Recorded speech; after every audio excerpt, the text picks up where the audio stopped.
I love present tense, but it gets so much shit. No one likes it. Even Word doesn't like it. Every time I'm writing in present tense, Word underlines the verbs as grammar problems. I'll write, I sprint across the grass, and Word will be like, are you sure you don't mean sprinted? And I'll be like, are you sure you're not a twat?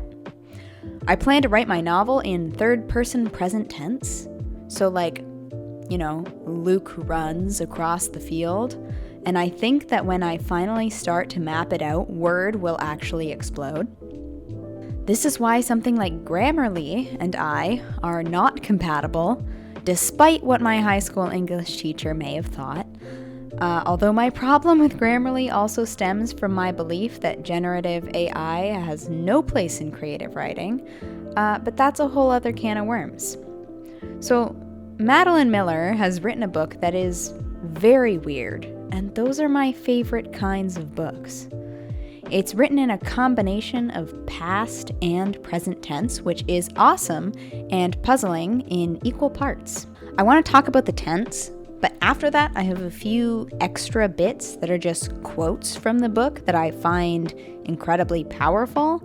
I've spoken before about how good writing evokes a physical reaction from me in my video about Heartless Hunter, which you should totally watch once you're finished with this one. I might make that into a separate video though, because I worry about these being too long. Anyway, so here we go. Present tense is only used sometimes in this book. Sometimes Patroclus is talking about something that already happened, but we have the privilege of reading the events in real time. So much of the book comes across as reminiscence, but there are moments of real time passing. It feels like you are literally inside the mind of Patroclus. You were reading his thoughts, his stream of consciousness. Sorry if I'm pronouncing his name wrong, by the way. I didn't look it up before starting.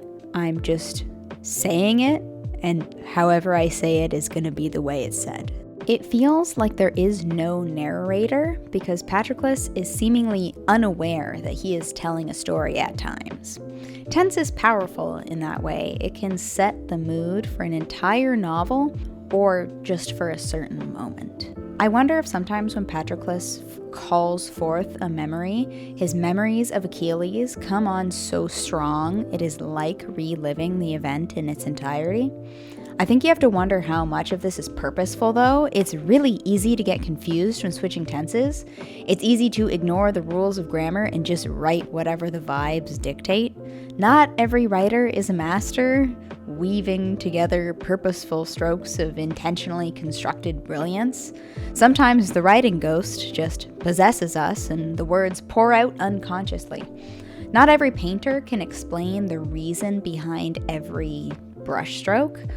They're allowed to paint what feels right, augment the canvas in a way that produces the feeling they desire, even if they aren't fully intentional with the color or the angle of the brush, the length of the stroke. The point is that however they produced the image they did, it feels right, and the feeling is intentional. Chapter 1 is certainly a memory for Patroclus, but he is recounting it as if immersed in it. It's fully in present tense during the section where he sees Achilles for the first time. In Chapter 2, when Patroclus is taken to offer himself up as a suitor for Helen, it's all written in past tense, but it's clearly a memory as well, and I can tell by the way things are said. It reminds me of this short story by Ted Chiang called Story of Your Life, which, if you are a hater of confusing tenses, will certainly not be for you, but for me, I love it. It plays with tense and time in a really unique way, and if you want to read it, you really have to focus and read with intention. It opens with this line: "Your father is about to ask me the question. This is the most important moment of our lives, and I want to pay attention. Note every detail. Your dad and I have just come back from an evening out, dinner and a show. It's after midnight. We came out on the patio to look at the full moon. Then I told your dad I wanted to dance. So he humors me, and now we're slow dancing. A pair of 30-somethings swaying back and forth in the moonlight like kids. The language here is what I want to focus on because it's the same way as in Song of Achilles in chapter 1 when Patroclus, I did look it up in between takes. And also, you know what? He talks about how Achilles pronounces it in the book, Patroclus. So I'm going to say it like that. The dude I looked up who was pronouncing it had a French accent, which seems inappropriate for somebody who is making videos teaching other people how to pronounce words in English. Having an accent just complicates matters. And frankly, Greek pronunciation is already complicated enough. Anyway, tangent over, back to the video script. So, as I was saying, the language, same as in Song of Achilles, in chapter 1, when Patroclus is narrating in present tense, he's using language that tells us he already knows what will happen. These events are not happening in real time, and that prompts a question for me. At what point of present tense narration are events happening in real time, if ever? And why is Miller choosing to present certain scenes in present tense and not others? There's a clear difference between when Patroclus says on page 2, I am 5 when it is my father's turn to host the games, and then later on page 93 where he says, it was spring and we were 15, or we were almost 16. The next instance of present tense isn't till page 285. So from page 2, where we have the first instance of present tense, to page 285, it's all past tense. 285 is where we see the next instance of present tense. When Patroclus is standing outside, I'm going to pronounce this one wrong too, Brises? Brises? Brises? Who knows? I could look it up. Actually, I'll go look it up one sec. All right, gamers. So the internet, I looked it up. Same French guy. He said that it was pronounced Brises. So that's how I'm going to say it. I will put it up on screen. And if you pronounce it differently, hey man, I don't know what to tell you. So outside of Brise's tent, and he has to tell her that Achilles is allowing her to be taken by Agamemnon, that he is sacrificing her at the altar of his pride. From that point, page 285 to page 322, it is all in present tense, until Patroclus comes to Achilles to beg him to join the fight and tell him that the Trojans are slaughtering them. From page 322 to 330, just 8 pages, it's past tense. And then, as Patroclus begins to jive in battle, it changes from one sentence to another. Here's the quote. We passed the fleeing Trojans and curved around to meet them as they ran. My spears aimed and aimed again, splitting open bellies and throats, lungs and hearts. I am relentless, unerring, skirting buckles and bronze to tear flesh that spills like the jagged puncture of a wineskin. And then from this point onward, the rest of the novel is in present tense. So it changes right in the middle there.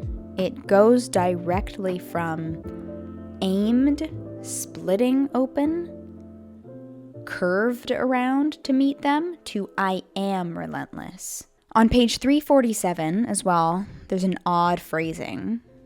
This is the last thing she will ever say to him. And it's Patroclus narrating about the last thing that Achilles' mother says to him before the point where he dies. And it gives the feeling that these events are like in limbo, as if both states are true at once. This is happening right now, and this has already happened. And it lends to the idea that despite all of this being written in present tense, it's already happened. Patroclus is either reliving it or retelling it in this tense, but it's already happened. Everything is a memory. But then, what is the similarity between these moments? Patroclus sees Achilles for the first time. This moment is a moment of clear significance. Patroclus is forced to tell Briseis what will happen to her, and he cares for her deeply. Another significant moment. There does lie an issue for this section because that scene is not the only one in present tense. As I said, the tense shifts for this scene, but then it lingers. It stays in present tense from page 285 to 322. Is all of that time one big significant moment? I wouldn't say so. Patroclus turning the tide of battle is a significant moment, but given that the rest of the novel is in present tense from this point onward, am I now meant to think that when we arrive here, we've caught up to the present? I really can't resign myself to that theory. It doesn't fit, because then why are there events before this that are in present tense? Furthermore, I get hung up on that quote from before. This is the last thing she will ever say to him. Patroclus just wouldn't know that unless, for him, Achilles' death has already happened. One of the reasons I thought of is that Patroclus just relives moments that are particularly intense or meaningful to him in real time. This response, however, is also riddled with holes because there are other moments in the novel that have such emotional intensity as to qualify for inclusion but aren't included. And as I said before, there's also very long stretches of events narrated in this way that cannot possibly all be appropriately significant. Such significant events that I would think might qualify for being relived in this way would be the first time that Patroclus and Achilles make love, or the moment Patroclus finds out what Achilles' fate will be. The first time Patroclus meets Thetis may also qualify, yet it seemingly does not, according to this theory. Here's the first moment that he meets Thetis, Achilles' mother. Quote, "She was taller than I was, taller than any woman I had ever seen. You are Patroclus." I flinched at the sound of her voice, hoarse and rasping. I had expected chimes, not the grinding of rocks in the surf. "Yes, lady." Distaste ran over her face. Her eyes were not like a human's. They were black to their center and flecked with gold. I could not bring myself to meet them. That's on page 53. The point where they make love. Here's a quote from that. "He was on his side, watching me. I had not heard him turn. I never hear him." That's really interesting, isn't it? That small moment of I never hear him, not I never heard him. Because the book is full of these tiny, I don't want to say inaccuracies, but discrepancies, you know? So I'll start that quote again. "He was on his side, watching me. I had not heard him turn. I never hear him. He was utterly motionless. That stillness was him alone. I breathed and was aware of the bare stretch of dark pillow between us." And that's on page 100. So I don't give merit to this theory. Of course, this could be it, but that's weak because it's not clear what the criteria is that defines why certain moments are given this immersive tense and others are not. And as we just saw in that past quote, there's even one moment, one word, one sentence between that in hundreds of pages of past tense that is present. I never hear him. It just strikes you as odd. So finally, I look up interviews with Madeline Miller because I'm a desperate woman. And before I talk about what I found, I do want to briefly point to the idea of author intention and who is, let's say, more right when it comes to interpreting the meaning of a text. So I am a reader and a writer. Most writers themselves are avid readers. My basic opinion is that everyone is right. The way you interpret a story is deeply personal. What it means to you versus what it might mean to another, or furthermore to the author, can all be wildly different. Interpretation, though, is not the same as ownership or copyright or authority. Those things all firmly belong to the author, but your mind's interaction with the material and how certain words can affect you are special. How you might react to phrases or how motivations or plot lines are put together is wholly unique to each person who interacts with text. Now, back to Madeline Miller and the interviews. At first, I find nothing. As is to be expected, most interviews are actually not concerned with the technical mechanics of how words are arranged on the page or the tense or person. Most interviews are interested in theme or content, which does make sense, but for my obsessive, technical writing mind, is of great annoyance. One source does back up my own theory that present tense highlights the emotional intensity or immortality of a moment. That idea of preserving the immortality of a moment is interesting, and I really, really like the use of the word immortality, but the example that they use is the moment that Achilles and Patroclus reunite in the underworld, and while this is fine and all, my issue is that, well, yes, this part is in present tense, so is the point from page 330 up to when they reunite, which is a very large block of the book.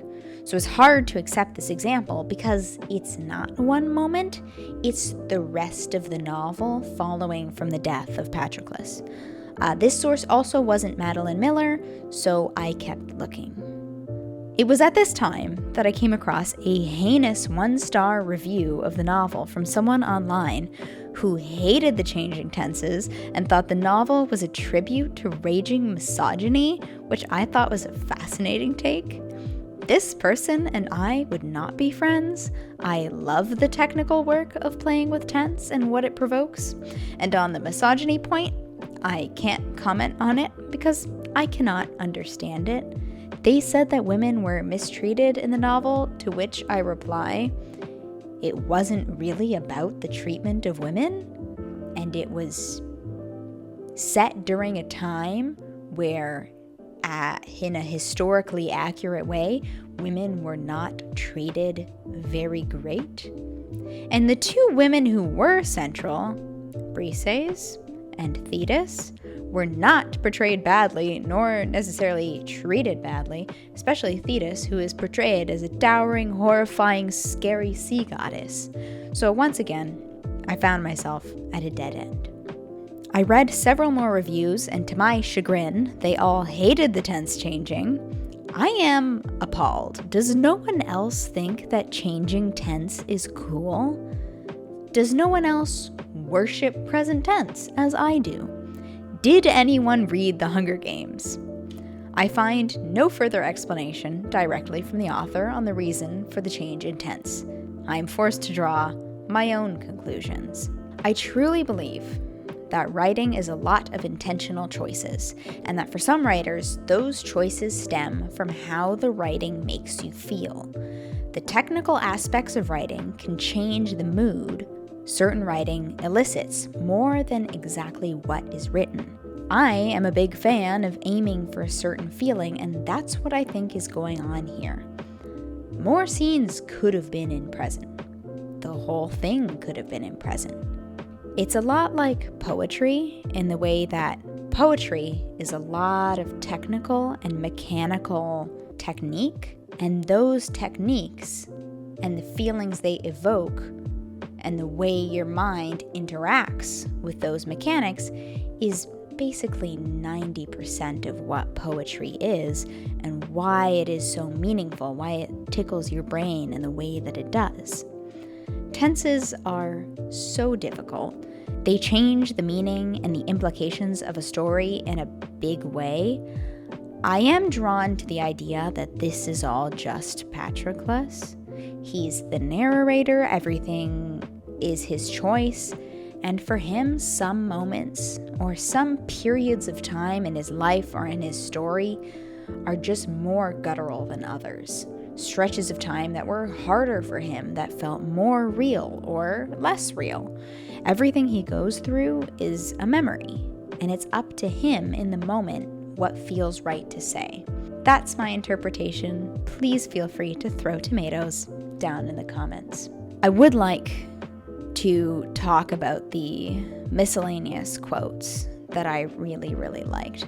But as I scroll through the script, I see that it is actually like 2 more pages of shit and freestyling on awesome quotes.